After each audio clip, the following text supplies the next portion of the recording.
22 countries have come out against the country of Israel and say some of them are willing to recognize Palestine as a state and de-recognize Israel. We even saw Theo Vaughn come out and talk on his podcast about this and kind of muffle through his thoughts because he doesn't know what is okay to say and what is not okay to say.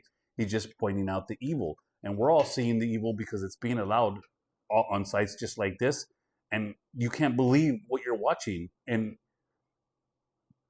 I have to call it out for what it is. And it's evil.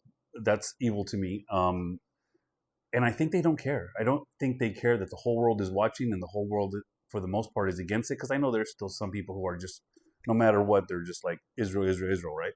But when you see that stuff, why they're showing us the evilness of the whole thing is showing itself all over social media, and I'm like, what's the long game? Are they just waiting till once there's no more Palestine left, and then they get rid of the rubble, and then they rebuild, and it becomes the state of Israel, and they just don't care what it took to get there?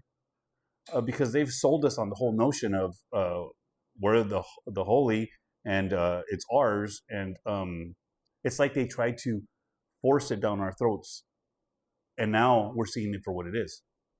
And many of us, because it's okay to change your perspective, you can't just be one-sided and be like, yeah, this is okay because it's them. No, evil is evil, and in my opinion, this is me talking from the heart, that is evil. What we're watching is evil, and nobody's going to change my mind.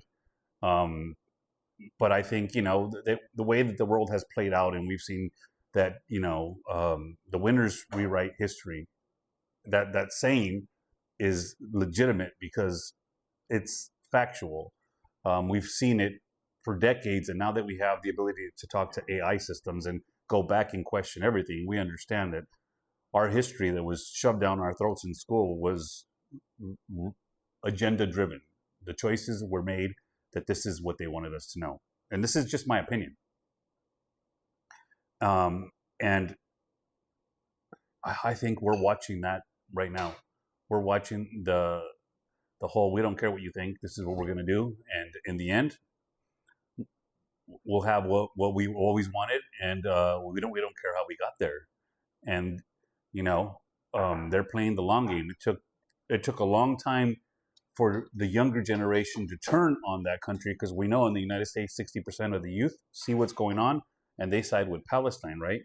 And that country sees it. They've said it. They've talked about it, that they're losing that war, but I just don't think they care. I think that what's more important is the end goal for them is to take it over, and then they'll deal with projecting that they were, in somewhat way the victim.